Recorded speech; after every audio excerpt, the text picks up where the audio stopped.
My name is Orenda. I'm a maritime business graduate and I'm currently a tanker trainee in Prima. I met Akanksha through a mentorship program and we will be discussing that further into this interview. Hi, everyone. My name is Akanksha Batura Pai. I have the pleasure of being interviewed by a mentee of mine, Orenda, today. I am the executive director at Sonoda Shipping Agency Private Limited and the strategy head at Prax International Private Limited. And I'm a council member at the Singapore Shipping Association and the IMO Goodwill Maritime Ambassador Emerita representing Singapore. I have a couple of things I do. I am the ambassador of Mission to Seafarers, Vista, Maritime CEO, and I have been fortunate enough to be awarded some things from the industry that have propelled me forward, like the Young Ship and Vista 10 Women to Watch, the Sea Trade 20 Under 40, and I was ranked number one in the top 100 women in shipping by All About Shipping this year. This is really just to show that I'm quite passionate about the industry, and I'm fortunate that with the felicitations, I have been able to open more doors and do more things. So I hope I'll be able to share a little bit about the agency side of business of the maritime business, and I'm left in the very capable hands of Orenda today. Okay. So without further ado, I'll go on with my questions. Yeah. So how would you describe ship agency if it was a person? Oh, if it was a person, huh? It would be a very highly stressed out yet very calm problem solver. Definitely like a concierge and a crisis manager. So generally, we always say that, a ship agent is, you only find out how useful a ship agent is when you're in trouble. Because when things are smooth sailing, anyone can do the job. But when it becomes tough, that is when you really need to uh, pick up your black book and find the right person to solve the problem, give your expert advice. You're also half a lawyer most of the times, trying to figure out how liable are you for certain things or how liable is your principal for certain things. How do you protect your principal? So I would categorize this person as the ultimate problem solver. Sometimes Okay. sometimes it has to be calm under chaos, basically. Right. So following that, to be very honest, what is like the weirdest or the funniest thing that has ever happened to you on this job? Hmm. So there are lots of things, and I'm sure a lot of people will have their own stories that come to mind.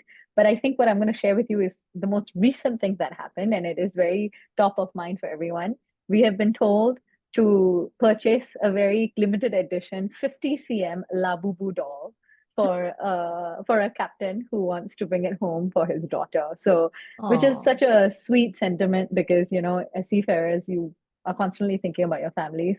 And so I remember being asked by my colleague, "Can you help me on this?" He asked me, "Do you know anything about Labubu dolls?" I'm like, "Nope." And then when he told me what it was about, then I started doing my research, and we actually got someone from accounts to help out, who actually is a collector slash knowledgeable person. So sometimes this job is more than just the work. Like you really want to try and get happiness on board as well, as much as possible. right. That's so sweet. So, as a fresh graduate, we have some questions when it Mm-hmm. comes to ship agency. So, I just want to know how hard it is for you to maybe land your first job or land a role in a ship agency. So, frankly speaking, the talent pipeline is getting shortened and tightened for ship agency jobs. That means ship agents are looking for good people, but there are not a lot of people who want to do the work that comes with being an agent, because it can be 24/7. So it is not extremely hard to land a job, but I would think that it's hard to keep it.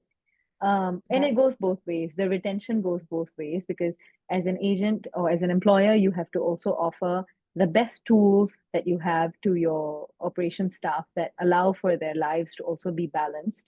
And then you, as the employee, have to also offer yourself to a job that is serving an industry that's 24/7. So you really can't expect to only work 9 to 6. Mhm. Sometimes you won't be needed at work till 2 p.m., but you need to maybe take a call at midnight or 2 a.m. So Wow. that is quite common in our industry, and the agents are the ones that actually do a large part of that heavy lifting, because they're Mm-hmm. the conduits between the ports and the owners and the principals. Mm-hmm. So I don't know, it's hard to land it, but it is tough to retain workforce as well Okay. as the job. Yeah. Okay. Okay. So building on that, right? What are the three most important things that you would require in order to thrive in this industry? Okay, so I go by this, and I don't know whether everyone would agree, but I think you have to be tenacious to some extent. That means you have to work hard on a problem and find a solution. At the same time, you have to have some foresight. That means you need to know that if I do this action, how will it affect Mm, the future, or you have to be able to have foresight that this thing has not been coordinated yet, so it may lead to this being a delay. So this foresight actually means a lot of things. It means in your daily life and also in a generic, like, strategy wise. And the last yeah. thing is I say compassion, but I put the com in brackets, so you need to have passion as well for the industry, but you also have to have Okay. compassion for the people who are sailing, for the people you're working with, and for the people who you are serving as well. Because sometimes um, because it's such a high pressure situation, sometimes to get the vessel sailing, you may have to deal with cross people. So you have to have compassion for their situation as well, and not lose your patience or lose your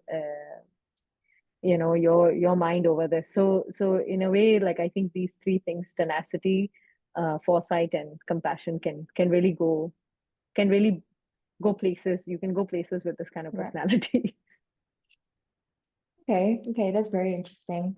But also coming back to when you were mentioning how, this job may require you to be working like 24/7, Yeah, being ready to reply people, right?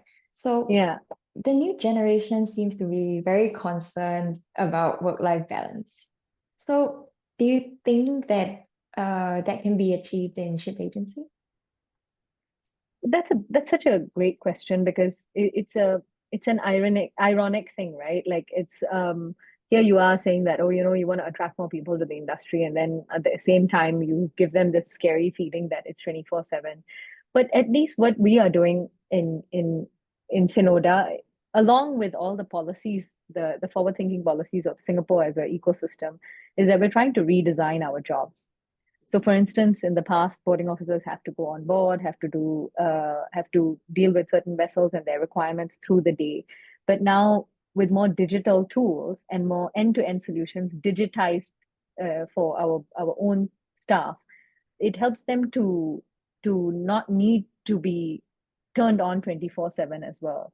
So, for instance, instead of having a typical boarding officer, you can have a vessel coordinator who can maybe handle a couple of vessels in the daytime, and then at night you can have a shift work. Or and I'm saying this without any certainty, because we ourselves are in the midst of rejigging a lot of the ways in which we will operate.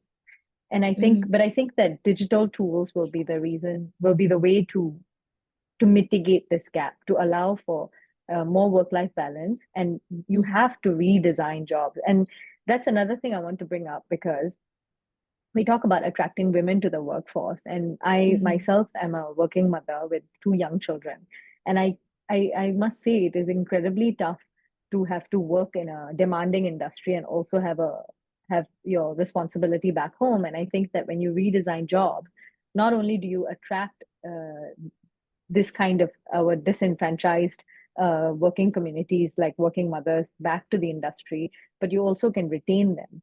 So in the past, for instance, we have hired women in operations roles, or mothers, or caretakers, caregivers in any capacity, right?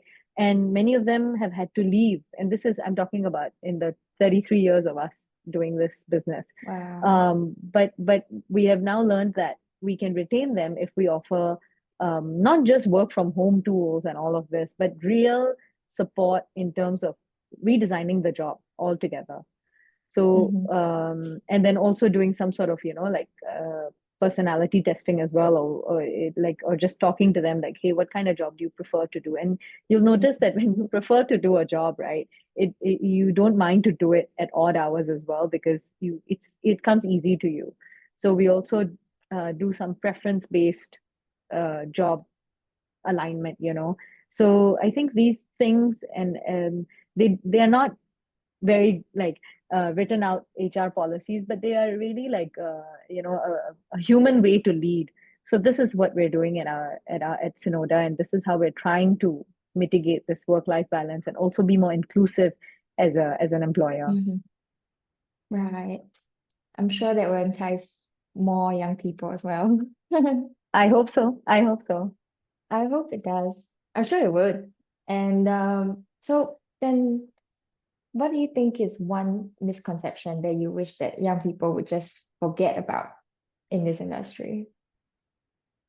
Yeah, so I feel like so I graduated like 10-ish years ago, 11 years ago from NUS, National University of Singapore. And I honestly, like from my batch, nobody joined Maritime. Maritime is not even a thing. Like maybe supply chain you would have joined or Mm-hmm. logistics you would have joined. But I think the unfortunate conception or misconception that this industry has is that it's heavy, it's dirty, it's opaque. Like you don't really know what's happening. It's in the shadows. But frankly speaking, it's actually quite forward thinking, light, tech savvy, and I can't for the life of me understand why some people call it a sunset industry. I'm like, it transports 90% of the goods by volume Mm-hmm. in the world. There's no Yeah. way this is going anywhere. And actually everyone and most people in our industry now are quite motivated to to step into the new tech future of it. Um, so I feel like the one misconception I would hope we could eradicate is that this industry is is is dirty, it's just Mm-hmm. it's in the shadows, it's not Mm-hmm. exciting. I think that would be the Mm-hmm. word, maybe, like that it's not exciting, but it really Okay. is. It's on the cutting Okay. edge of a lot of technologies, and what we are noticing now is that Mm-hmm. not only are we facing people who are adopting new technologies, but there's a lot of uh, re-education of the industry taking place when it Okay. comes to new tech and new solutions for the industry. So I feel like it is quite exciting actually, and committed people are in here. So that would be one misconception I feel. Mm-hmm. Mm-hmm. So adding on to that, would you say that this industry is still very male dominant? Well, the numbers sure say so. The numbers are still Okay. like, if you look at the IMO Vista report, a recent one was released in 2024. The one before that was, I believe, 2020 or 2021. And the numbers haven't improved that much, to be honest. So by and large, statistically, it is. It is. Mm-hmm. Um, but I think the communities that are coming up now uh, are are very much driven to have more inclusion in the industry and are offering a lot more community support, mentorship, um, places to just speak and be heard and get information and advice in an open and supportive manner, which is allowing for more women to join. So while it is actually male dominated, I feel like the support systems available to women are quite unprecedented and Mm-hmm. genuinely supportive. You will find good support in women, and women are helpful as well. I have come across many helpful women, and I'm part of a couple of things that I mentioned earlier in my introduction as well, which is Maritime CEO, Vista, WIMA, VIMA. These are truly great platforms where you can meet like-minded women and Mm-hmm. you can feel supported. So I feel like those tools that didn't exist as much before are very much more accessible and available. Mm-hmm. And on that note, I also want to thank you for being such a big voice, like not only in Singapore, but also worldwide. for That's so women. sweet, Orenda. Yeah. Thank you. I didn't expect that in the interview, but thank you. Thank you so So, much. yeah, no, really, you are such an inspiration. So then, speaking about that, so why do you think mentorship is such a powerful way to bring more young people into this industry? So I think that mentorship has existed um, in some way, shape, or form for a long time in the industry. Now I think we're trying to make it more, we're contextualizing it, we're trying to give it more uh, structure, you know. But Mm-hmm. I think the reason why mentorship is especially useful for young people um, is because you are selectively picking the mentors who are willing to share their experience with you, right? So, as in, if you have mentorship programs, the people who will sign up or the people who will be willing to give their time, they're people who are quite unbridled about sharing their knowledge and their experience, and there's a structure to it. So, while it existed in the past, it would take place very sporadically, maybe in a networking event, maybe you catch up with someone over coffee. And then as women as well, or as young people, you may not know, are you talking to the right person? And with mentorship programs, what has also happened is if I can't help you, I will try to put you in touch with someone who can. Mm-hmm. Um, and also you feel a sense of, as mentors, you also feel a sense of responsibility for your mentees, you know. It's like, you want to ensure that you give them the right tools even if you can't help them. And Mm-hmm. there's accountability on both parties as well. So I think it allows for a lot of yeah, it's just a consolidated and a very structured format, which I appreciate very much. So I always try to lend myself as a mentor in structured programs. But even without that, if anyone has questions, I do try my best to help. But I do think that as mentees, also people have to understand that young people have to understand that you have to come prepared as well. Mentors don't, you should not be using them to spoon feed you information that you can check, because that's a waste of your precious time with them. That's one. And number two, even mentors understand that they can learn something from you. So if you bring something to the table, it's very comforting to the mentors as well to know that, hey, I'm also picking up something from the younger generation. So I feel like it is very powerful as a giving back tool even to the mentors. It makes them also feel like connected to the younger generation, especially now that there are so many differences that are being pointed out by either social media or pop culture about between the working styles of Gen X, millennials, Gen Z, and then in no time, Gen A will also join the workforce, you know. Mm-hmm. So it's helpful to connect the different thought processes as well.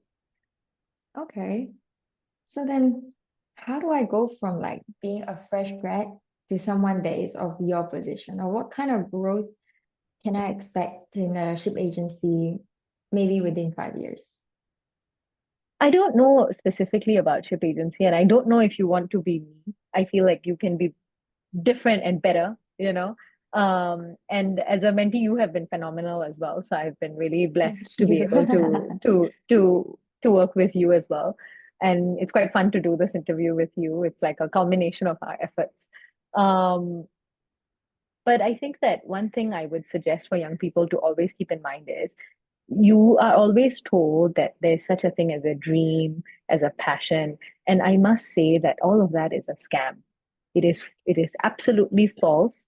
You will never find your passion just by looking for it. What will happen is you will do something again and again, get better at it, and then that may become your passion, or you may have more Right. than one passions. So I feel like what you should do is two things. You should do be micro ambitious. You have to do small things that you have in front of you with great love. That's the second thing. So whatever you have in your desk, you have to do it properly. And I always joke about this because when I started with my internships, even if I was asked to bring a coffee or do a photocopy, back in the day we used to do a lot of photocopy. And actually in agencies you kind of still do, you still try to digitize. But when you get asked like, okay, go bring a coffee, I feel like your the right response should not be, why me? It should be, okay, would you like some milk with that and how much sugar? Like you Mhm. do that job well, because when you're good at even the smallest of jobs, people will recognize it and they will want to give you an opportunity. They will want to work with you because you are dedicated in even the smallest tasks that you do. So I feel be micro ambitious and do small things with great love, and then your growth will be your growth. I nobody can predict that in 5 years, and I think but that's just a good way to live life, whether in your professional life or in your personal life. Okay, it sounds very inspirational. Definitely something for me to also take into consideration as I enter my professional life. Yeah, So but I think you already do that. You do that quite well. So I think it's thank nice, you see, you. to see that in action. So to wrap this all up, right? So if you could a, your job with me for a week, or like Ooh. perhaps swap with me my life as a fresh graduate all over again, what is the first thing Mm. you would do? Hmm. So I think that I would continue to educate myself, which I am still doing. But I think that when you graduate, right, like you feel like, oh, I'm done. I have studied, and then maybe in 10 years, then you start looking for the next certification or something of that sort. But I think that the way the industry is moving, you have to keep learning, and whether you do it in a structured manner or in an unstructured manner, and by unstructured I mean by going to conferences and picking up papers online and learning, I think that would be important. Number two, I would seriously do go to networking events and take them seriously. um, and back when I started, LinkedIn was there, but it was still quite nascent. But networking plus LinkedIn is very powerful in this day and age. So I feel like it should be used by young people, not abused. Try and like I don't know if you should really be sharing every single thing you're doing, but I think that if you have something important to say or even to learn from people around you, I think it can be very useful. um, and I think the third thing would also be just to not take that much pressure, because sometimes you have to give time. So, Yeah. when you're younger, even at this age, at any age, even if you look at someone who's retiring, they're always going to feel like, what's next? What's next? What's next? And while it's a good human trait to have, it's good to use it as a form of excitement, but not anxiety. So I would say these three things: that just keep Mhm. educating yourself, as along with everything else I've already said. But if you Yeah. are very young and you're a graduate, like keep educating yourself, because you some of the jobs, they don't even exist. Like some of the jobs that will exist in 10 years, they don't exist now. And second thing is, do take networking seriously, and it's not, networking is a very, it comes across as a bad word, but make good connections, make good relationships. Don't think that, oh, I am a broker, so I only need to know these two sets of people. But because the industry is changing and people are rapidly evolving their roles as well, so it will make a difference on who you know, and they can teach you a thing or two about what you want to learn as well. um and the third thing was, yeah, please, give time, enjoy the journey. Don't take Mhm. everything with anxiety, but try to be excited about things. Although the third one, I is still a work in progress for me, so I shall keep trying. Okay. There's so much to Yeah. learn. And so Oh, with please, that, Orenda, thank you I so learned much. I learned so much from you as well, and I think that it's helpful that you have opened up and shared so many things with me as well, and I've learned so much from you. I've gone through your journey with you, or you've allowed me to do that. And to all the senior people watching, please do take on a mentee, even if it's a informal role that you're doing, because it really gives a lends a breath of fresh air. And the problems that the mentees are facing nowadays, you will realize, oh, I never thought of it that way. So then you have to also do your job and think critically. Yeah, having a mentor has been really a life changer, or at least having Oh, Akanksha, oh, you yay! know. Thank you so Yeah. much. I just hope you will still have this sentiment in a few years' time. I'm sure I I will will. still be I'm helpful to sure. you. Yeah. So thank you so Well, much for thank your you. insights. It's been Thank you. lovely to Thank speak you. with you again. Thank you, Orenda. And once this interview is over, we will still keep on talking. But Yeah, yeah. for sure. Okay, thank you. I guess we can say Thank bye to you. the, yeah. Yeah. Thank you. Bye-bye. Bye.